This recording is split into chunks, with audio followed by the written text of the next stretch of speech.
which is the... Yeah, the National Anti-Poverty Organization. That's right. What does taking part in this alternative federal budget process mean to you as a representative of this organization? Has it got a special impact for you? Oh yes, the alternative budget is really a tool that has helped us, I guess, getting into the debate about more than just social assistance or social programs. Now people see us as being, I guess, an active part of discussions on all kinds of economic, social issues that really affect the country, and that includes the budget. And the alternative budget, I guess, is a tool that is empowering the organizations such as ours to, I guess, have the courage to go out there and debate the issues that, at the end of the day, will have an impact on poverty. And it's more than social programs that will end poverty. It is really getting the whole country in the right direction, and that's what a budget is about. So, can you elaborate on that a bit? Like, what major kinds of policy thrusts are going to finally have an impact on poverty as you see it?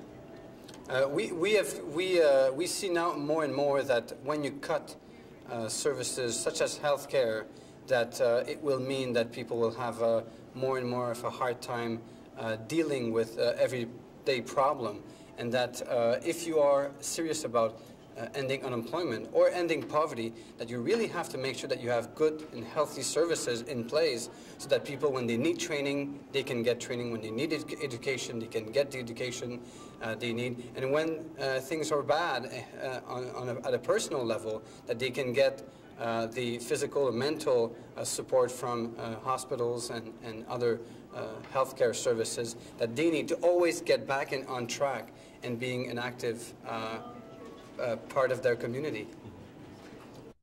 Okay. David, why are you involved in this process of creating an alternative federal budget? Well, I think I'm here with a church delegation. There's people from all the major churches in Canada participating in this event. We're really important about getting beyond the rhetoric and the ideologies that have governed economic policy and looking at what alternatives there are that can give people some hope in this country to build a better, stronger community. That's a great answer. Okay. Next question. Around the issue of the deficit, your argument about how one deals with one's obligations in that area. I think for church people, one of the problems with the deficit is that we've been so sort of fixated on how to pay for the deficit that we also have forgotten our social obligations to our neighbor. And you cannot look merely at the deficit without saying we have a responsibility to the people who live next to us, who we care about, who we love, who are friends, family, neighbors, and people we work with. And fundamentally, that's the first place to begin with. How do we fulfill our social obligations? And then, in some sense, how do we then make it work in terms of addressing the deficit? Just give me a second. Yes. Through me here. Okay, here we go again. And you want me to ask you the question? Yeah, why don't you? Because I'll forget. I'm not sure it'll help to... Well, the whole business of the deficit, I mean, there's a real deficit mania going on right now. You feel people have sort of lost perspective on the deficit. Sure. I think one of the problems has become is that we're so fixated on the deficit and the costs to government that we've lost and forgotten our responsibilities and social obligations to our neighbors, to those people we love, to those people, our family members, our friends, our co-workers and others. So it's, if you look only at the deficit, you're very myopic and very narrow-sighted, not very forward-looking in terms of generations yet to come. We need to look at the whole picture and what our responsibilities are to each other. And so how do you see fulfilling those responsibilities? What are some of the elements of that as you see it? Well, I think we first of all need to look at how do we build a stronger community? How do we take care of people, particularly those who've been excluded from society, poor, unemployed, youth, First Nations peoples, other folks like that? I think that the real stature of a society is not measured by how it treats the successful or those who are perceived to be in positions of power, but how it restores the dignity of those who've been left out. That's the real character that's made this country so great and the envy of the world. Can you see the link between what you're just saying now, that approach to life, and the federal alternative budget? I sure can. I think one of the fundamental things about the alternative budget that appeals to me is that it, in fact, is a way of making concrete values and beliefs and principles that I think that many Canadians, and I would hope many church people, subscribe to, so we can see what it looks like with a tangible, concrete expression of it. And I think that's why there's a large church delegation here, and why we're so excited about the alternative budget and what it can mean to help us develop a broader vision and be more responsible for each other. The first thing our group did was consider dates around which action for the alternative budget should take place. And there's obviously the kickoff and the budget day itself, but it was also pointed out that there's a 10 days for global justice that the churches are organizing. It's February 9th to 19th. Its theme is there are alternatives, which fits right in, so that's an important date. Corporate Tax Freedom Day, January 25th, was another one. And we also talked about the fact that education around this should go on past the budget through the year. So we should be looking at community events, Labor Day parades, and events like that as well. The message should be kept simple.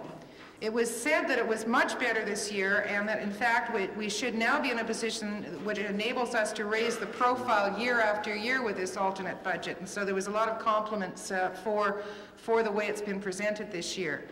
We need to use plain language and use local and personal comparisons wherever possible, and things which make people think and make them remember. An example, when we talk about Corporate Tax Freedom Day, and it's probably going to be a frigid day because it's January, we should make a link maybe to the summer when the rest of us, managed to reach Tax Freedom Day and the temperature is quite different.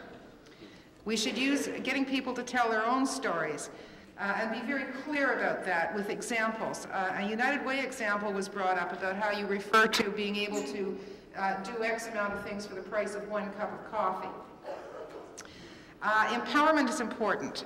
Ordinary people need to feel confident about taking on issues and shouldn't need to feel that we're deferring to or have to defer to experts. On the other hand, we do need a list of economists who support the alternative budget and a question and answer sheet for dealing with the media. If we could have our own experts present when we're doing major media events, it would be useful.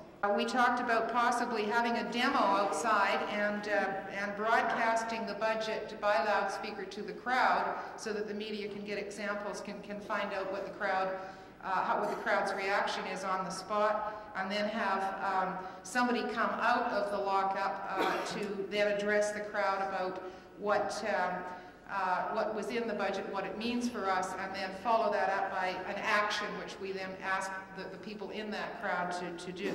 Broaden the base. A particular appeal was made to the churches. Could they find a progressive business person who would be prepared to speak out around the alternate budget? We need to be taking from this meeting, the material from this meeting, back to our own constituents in a way. Government priorities and policies. The alternative budget is a good tool to use to dispute that idea that the money just isn't there. They're also organizing, the students are also organizing. The Canadian Centre for Policy Alternatives, I want to first of all express a real vote of thanks to the officers and staff of the Canadian Labour Congress for having really made this event possible. I don't know how many of you realize this, but all 4 of the senior officers of the CLC were present today, and that shows, I think, a real demonstrated commitment to this process. And there was an incredible amount of effort on behalf of themselves and their staff to pull this together. So we at the Centre thank them very much for that. The Canadian Centre for Policy Alternatives did its bit too, and there was a number of people at the CCPA office. And Marcella Monroe from ACN was very involved as well, and she deserves some thanks from all of us. These things don't take place without an incredible amount of effort before anybody gets here. And the effort that you put out today was matched before you ever got here by people building this process. Where do we go from here? A few specific things. The Action Canada Network begins meeting tonight. Those of you who have the stamina and certainly you will have the interest. Tonight there's going to be a session on building provincial fightbacks, and in the workshops, a number of them, there was some reference to the fact that this isn't all just a national problem, there's also all of the provincial developments. So tonight focuses on the provincial fightbacks. Tomorrow morning there'll be a report from the regional coalitions, and then we swing in tomorrow to building on this process to see what Action Canada Network should be doing about the alternate budget and with the alternate budget. The steering committee then has a couple of more meetings to finalize the details, to put the numbers in and so on. And following from those decisions, the staff of Choices and the people involved in Choices in Manitoba and the CCPA offices will be putting together the final documents. And as of now, unless we've really terrified Mr. Martin and he's going to change his budget plans altogether, which we hear is a good possibility, we intend to have the alternate budget released on February the 13th, which will be before his. And those of you interested in the language will realize that that means that ours is the real budget and his then becomes the alternative. And we'll get much more attention than he will, I'm sure. Last year, if you'll recall, we were just all set to release the alternate budget, and Moody's decided that day that they were going to make some threat about downgrading the dollar. So we did get a little bit shoved aside. So at this point, the plan is subject to change with the federal governments. If they do something unexpected, we expect to have the plan is to have the alternate budget officially released on February the 13th. And we took note of the fact that people are asking for working materials on the final document to be in your hands before that date so that people can be preparing for it in all kinds of places, not just have an official release in Ottawa. So that will be taken note of. So I think that's where we are and where we go from here. So on behalf of all of the people who had something to do with organizing it, thank you for all of the incredible effort that you put in today. And we'll see you on the streets.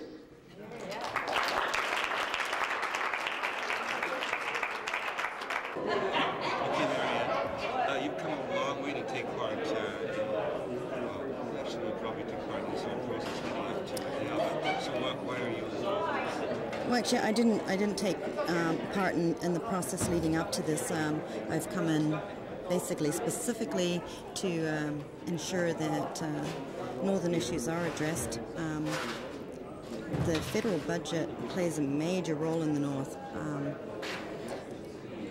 With transfer budgets and the same problems that occur with the provincial governments. If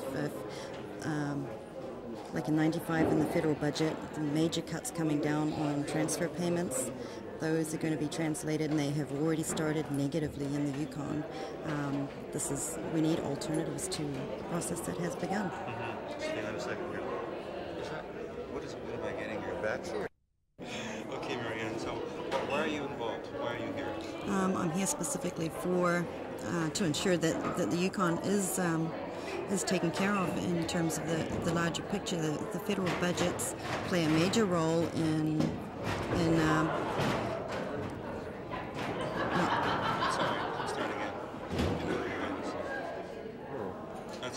the federal budget plays a major role in how people in the Yukon are cared for in terms of like the 1995 federal budget had some major cuts in transfer payments, and those are having negative effects on Yukoners. And I'd like to see some alternatives, and I think this forum will give us some of those. So what will you do with the alternatives that have been outlined here now? What do you do with them? Well, I'm taking a lot of these back. In fact, I've already started working on that. We're going to be starting an educational process for the general public. Are you generally pretty happy with what you've seen come out of the alternative budget? Yeah, in fact, in the last budget, I used a lot of the information that came out of this forum, and I intend to do it again. So you were involved in this last year, or you used the I used the documentations from this year, from last year, I mean. I walked all over you then. I want to ask you to start from the beginning. And start with, I used the documentation last year, and tell me how you used it. Start with, I used. I used the documentation that came out of the last budget forum, and we summarized a lot of that information, and started an education process, which we're going to continue to do with this year's. Good. So what are some of the ways that the federal budget impacts negatively on the north? Is it mainly in the area of transfer payments, and can you be more specific about that? Or? Yeah, I can be fairly specific. It starts with the transfer payments. Basically, everything comes through. Basically, it's the only route that the North is funded is through the federal government. We've noticed it in the last year. We've had massive cuts to transition homes. we've had a go-round with the airports, and de-icing crews have been cut back. We've had a problem with the firefighting crews that have been cut. I don't think we can take too many more cuts. We've got major cuts coming through on pensions, Medicare, the school dental program. It sounds like that these services are fairly important. I mean, not just cutting the regular ones we think about, like health and education, but they're cutting on-the-ground services in other areas too up north, eh? Like well, just on consumption taxes alone, that has a major impact on the north. We can't take too many increased costs. You add that to the GST, and before you know it, we're paying almost three times the taxes that the average Canadian pays. Our population base is fairly small. We're isolated. Our transportation costs are phenomenally high. What are the implications of, say, cutting back services at airports and firefighters and all that? Tell me how that impacts. You're talking basic health and safety issues. If you don't have a firefighting crew and you have a major fire on, half your property is gone. If you happen to have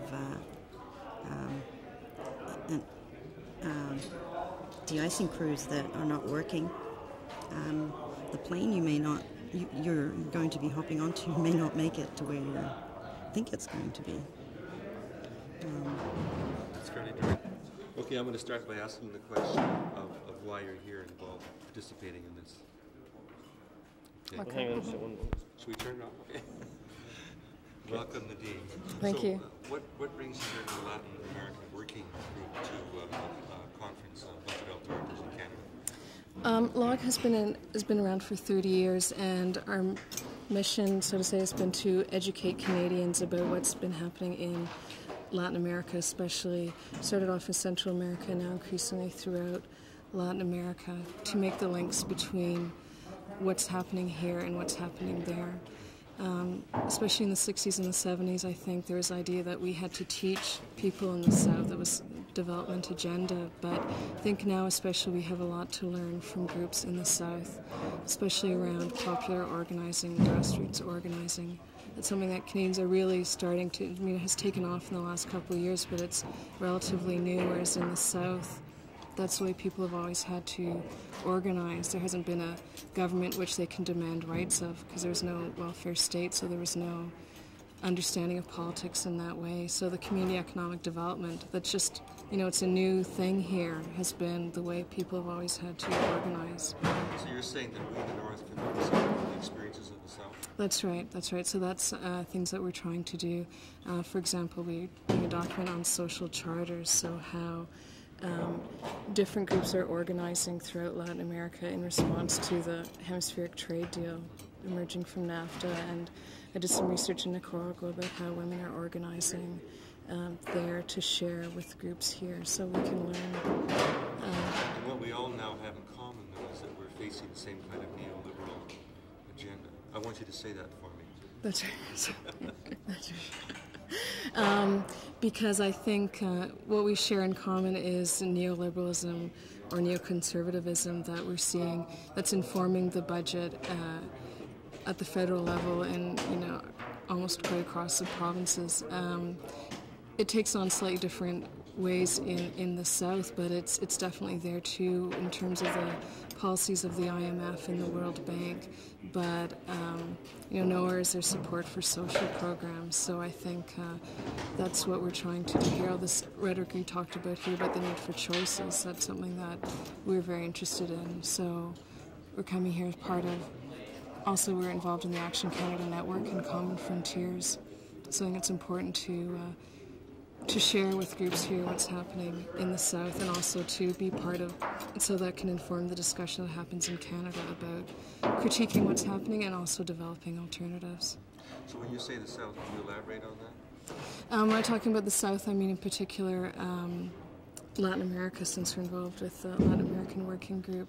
But there's a critique that has emerged that the North and South is not just a geographical boundary, but rich and poor exist everywhere, and obviously we're seeing more of that as there's a the middle class is becoming much smaller in Canada, and so there's rich and poor both places, and also the Latin American Working Group, which has historically looked at Latin America down there. We're now linking in more with the Latin American community in Canada, in particular in Toronto, and linking, for example, the environmental community, which is quite white, with the Latin American community.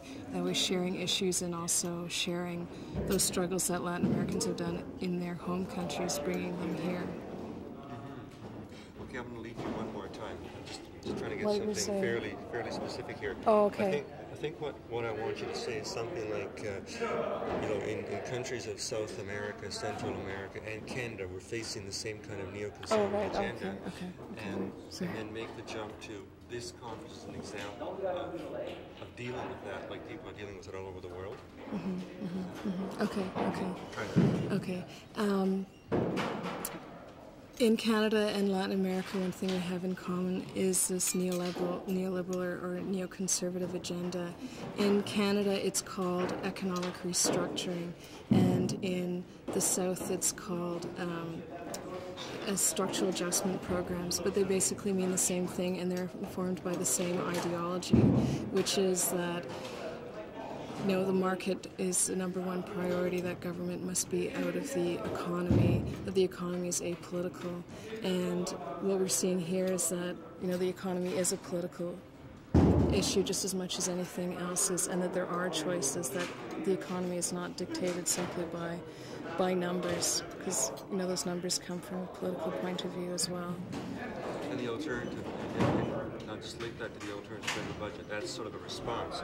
That's right. Response. That's right. So that's right. That's what we're seeing here in Canada, is this mobilization around an alternative budget to critique that neoliberal ideology, that there is no alternatives, and we're seeing that there are alternatives that are accepted even by right-wing economists, even though they wouldn't necessarily implement them themselves. But yeah, and I think similar movements are happening elsewhere. In the South. In the South, yeah. And it's I guess I can imagine you're going to be like... Would you like something to cook?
pada sesi yang akan